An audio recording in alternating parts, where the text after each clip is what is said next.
Je sais que normalement, je parle plutôt d'histoire française.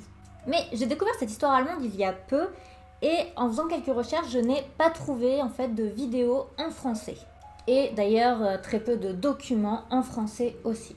Donc j'avais envie de vous faire peut-être découvrir un petit peu cette histoire très très sombre, hein, je préviens d'avance, ça parle un peu de cannibalisme quand même.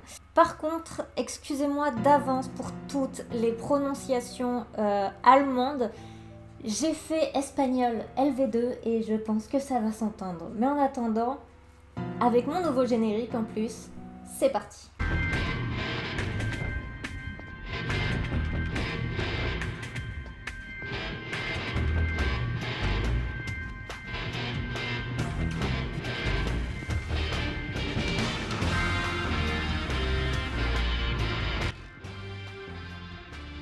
Ça tourne. Les débuts. Notre histoire commence en 1860. Alors, la date précise, c'est pas sûr, j'ai trouvé plusieurs dates de naissance. Bref, c'était en 1860, donc bon, on va pas leur en vouloir. Dans un tout petit village qui s'appelle Oberkunzendorf, dans la province de Sillery, en Prusse à l'époque, donc c'est l'actuelle Pologne, où en fait donc naît le petit Karl Denke. Au niveau de son enfance, on sait quasiment rien. C'est-à-dire que on sait que son père était un fermier allemand, on sait qu'il avait un grand frère, mais sa mère, on ne sait pas. Alors peut-être qu'elle est morte, peut-être qu'elle était partie, j'en ai aucune idée, on ne sait rien. Et sinon, l'autre chose qu'on sait, c'est qu'il était mauvais à l'école. Voilà. Alors que Karl a 25 ans, son père décède. L'héritage est donc divisé en deux. Son frère hérite de la ferme et Karl hérite d'argent. Avec cet argent, peut-être parce qu'il était jaloux de son frère, je sais pas, il achète sa propre ferme. Mais le souci, c'est que Karl, c'est pas un bon fermier. Et même pas du tout en fait, hein, ce qui fait qu'il a très très vite revendu sa ferme pour s'acheter une petite maison. Là encore, je vais devoir lire le nom du village, je suis désolée. Donc, qui était au 10 rue Tenchbrache à Münstenberg. Donc, c'était une maison avec un hangar. Il faut savoir que la fin de la Première Guerre mondiale a été très difficile pour toutes les populations de ces endroits-là. Et Karl aussi a souffert au niveau financier. Mais en fait, il louait parfois une partie de sa maison, ce qui fait qu'il arrivait à avoir une vie, on va dire, décente, correcte. La réputation. Il faut savoir que Karl était un homme plutôt apprécié et respecté. Il avait beau faire partie, comme je l'ai dit, d'une classe plutôt basse, ça ne l'empêchait pas d'héberger des sans-abri, de leur offrir un repas et de les laisser repartir le lendemain. Donc en fait, Karl avait le cœur sur la main. Et à côté de ça, c'était un homme très croyant, puisque déjà il jouait de l'orgue dans son église, et il était ce qu'on appelle porteur de croix. Pour ceux qui ne connaissent pas, un porteur de croix, c'est une personne, en fait, quand il y a un cortège funéraire qui donc porte une très grande croix à l'avant du cortège. Et c'est notamment durant ce genre d'événement qu'il rencontrait donc les vagabonds qu'il allait héberger dans la soirée. Comme je l'ai dit, c'était un homme respecté et apprécié. Ce qui fait qu'il obtint assez facilement une licence de vente, mais bon, pour des petits objets, c'est-à-dire qu'en fait, il vendait des bretelles, des chaussures, des ceintures, des lacets, et même des petits bocaux de viande, un peu dans ce style-là, qu'il faisait lui-même. Comme je l'ai dit, à cette époque, c'était très difficile, les gens étaient très pauvres, et se nourrir, c'était pas simple du tout. Mais comme je l'ai dit, Karl, il vendait ce genre de bocaux de viande qu'il faisait maison et il les mettait ensuite donc dans des bocaux de cornichons et c'était au final de la viande plutôt pas chère pour l'époque et du coup c'était un sauveur en fait pour la population. D'ailleurs, c'était tellement un sauveur que les gens ne l'appelaient pas Karl mais Papa. Et puis, vu que de toute façon tout le monde crevait de faim, Papa, il manquait pas de clients. L'arrestation. Le 21 décembre 1924, en début d'après-midi, genre 13h, un homme couvert de sang se met à traverser les rues en hurlant et il se rend directement au commissariat de police. Il leur hurle que Karl Denke, le gentil Karl Denke, a essayé de le tuer avec une pioche. La police elle a un petit peu du mal à le croire. D'un côté, on a cet homme, donc un vagabond, Vincent Oliver, et de l'autre, on a un gentil monsieur de 64 ans, apprécié de tout le monde, généreux, croyant, etc., donc Karl Denke. Autant vous dire que de base, la police, elle est plutôt du côté de Karl. Mais bon, Vincent, il reste quand même gravement blessé, notamment à la tête. Ça ne change rien. Il est donc alors examiné par un médecin. Celui-ci confirme que les blessures ont bien été faites par un objet tranchant, donc une pioche pourrait être en effet le type d'objet qui a causé ces blessures.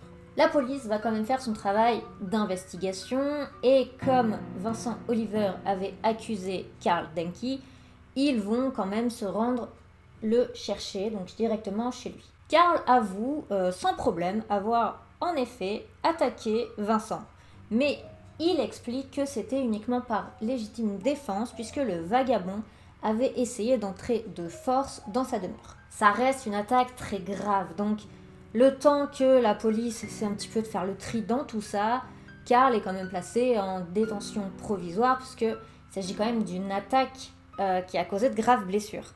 Le 22 décembre 1924, alors que la police n'a même pas commencé son travail d'investigation, rien du tout, Karl est retrouvé pendu dans sa cellule. Alors forcément, la police se pose des questions. Le légiste confirme bien qu'il s'agit d'un suicide, donc pourquoi Karl, s'il est innocent et qu'il s'agit bien simplement de légitime défense, pourquoi il s'est pendu? C'est quand même très très louche, donc la police elle va perquisitionner la demeure de Karl.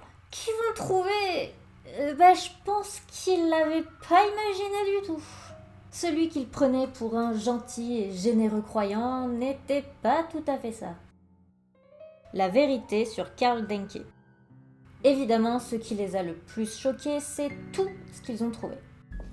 Ah, commissaire, le type qui a fait ça est un maniaque. J'espère que vous avez le cœur bien accroché parce que c'est une véritable boucherie à l'intérieur. Dans la cuisine de la maison, pour commencer, ils vont trouver des ossements humains ainsi qu'une quinzaine de morceaux de viande conservés dans du sel, et c'est évidemment de la viande humaine. Ils vont aussi trouver 3 bocaux, donc encore une fois de viande humaine, cuisinés dans de la crème.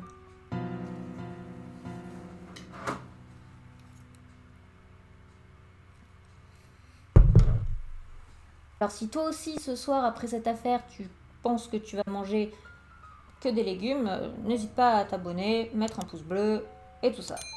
Bon, par contre, contrairement à Otis Toole qui nous a donné sa superbe sauce barbecue pour cuisiner de la viande humaine, je n'ai pas la recette de crème de Karl Denke, je suis désolée.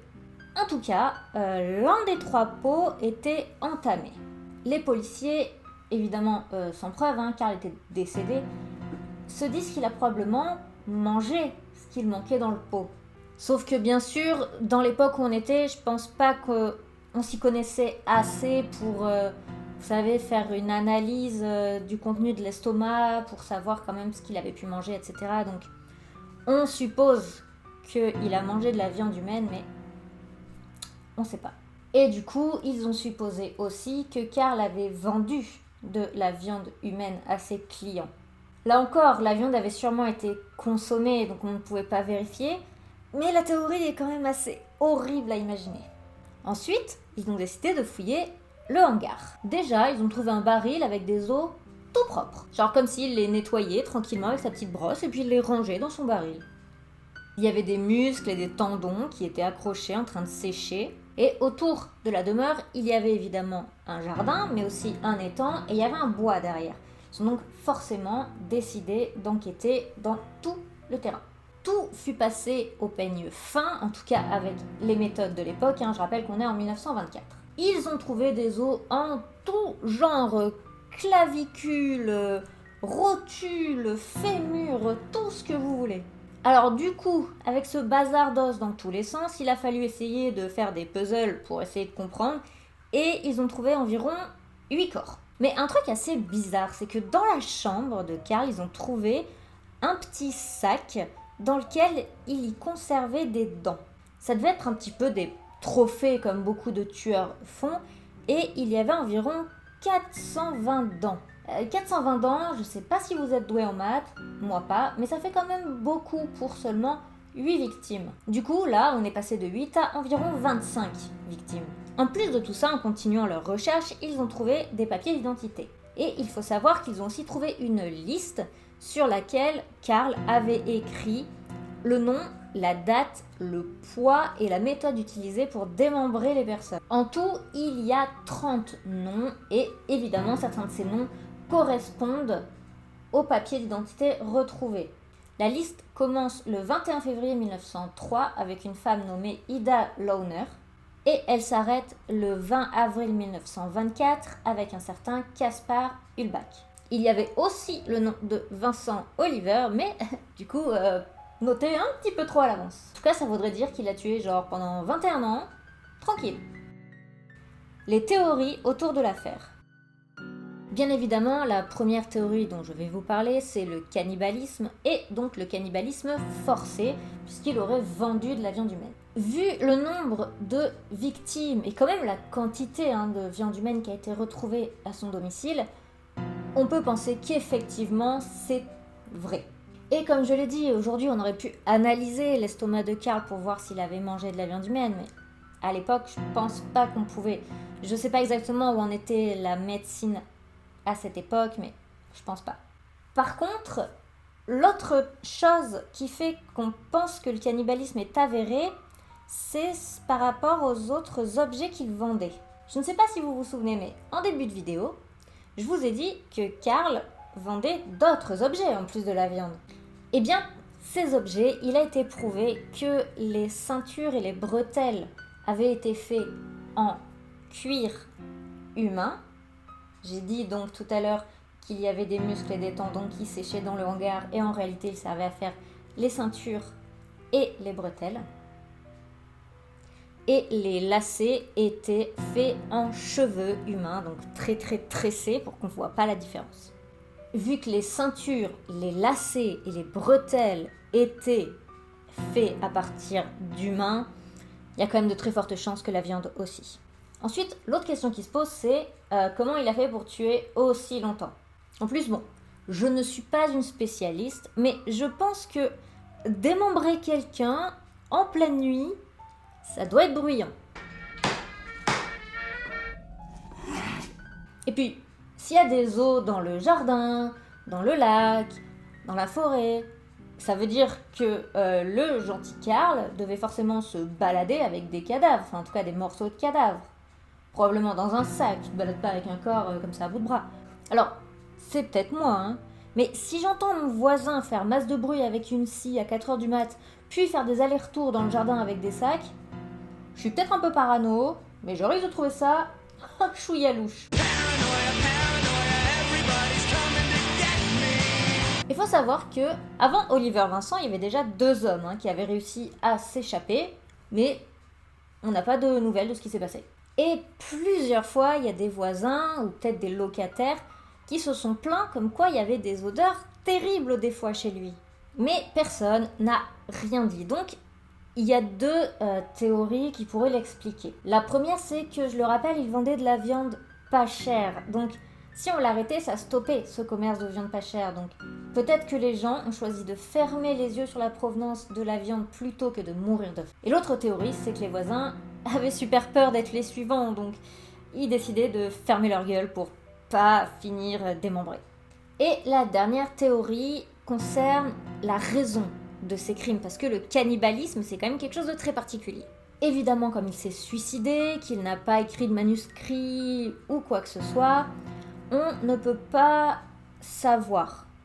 Donc, je me suis penchée sur les propos de Jeffrey Dahmer, notamment analysés dans la vidéo de Sonia Liu, que je vais vous mettre en description si ça vous intéresse. Premièrement, il explique que ça lui procurait de l'excitation sexuelle, mais ça, bon, je peux pas trop dire pour Karl.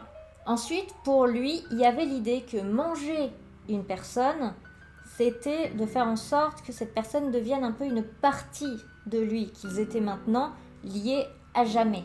That was another step. It made me feel like they were a permanent part of me. Et là, c'est assez difficile encore à dire parce que, comme je l'ai dit, il faisait aussi manger ses victimes à d'autres personnes. Ou alors il avait envie que sa victime appartienne à tout le monde, mais bon, du coup là, c'est pareil, je peux pas vraiment dire grand-chose. Et sa dernière explication, c'est qu'il rejetait la haine qu'il avait de lui-même sur ses victimes.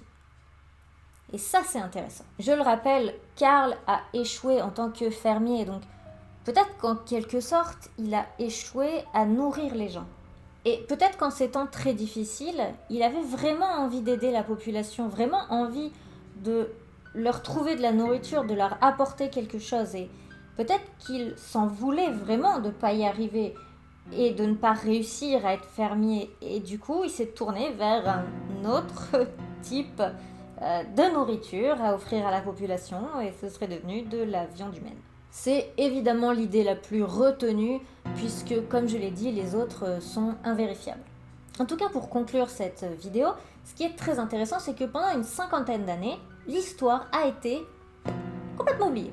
Et un jour, Lou Tina Bali, qui travaille dans une bibliothèque, a retrouvé en fait dans les archives des documents qui parlaient de cette histoire. Et c'est donc qu'à ce moment-là que l'affaire est ressortie au grand jour. Voilà, en tout cas, j'espère que cette histoire vous aura plu, même si elle était un peu glauque, mais assez peu connue. Donc, ça change un peu d'histoires trop connues qu'on peut voir sur Internet, de parler de ce genre d'histoire, même si, encore une fois, ce n'est pas une histoire française, et j'en suis désolée, mais j'avais vraiment envie de parler de cette histoire, et c'est ma chaîne! Donc en tout cas, n'hésite pas à t'abonner, mettre un pouce bleu, toi-même tu sais, et je vous dis à la semaine prochaine, et j'espère que mon nouveau générique vous aura plu. Des bisous!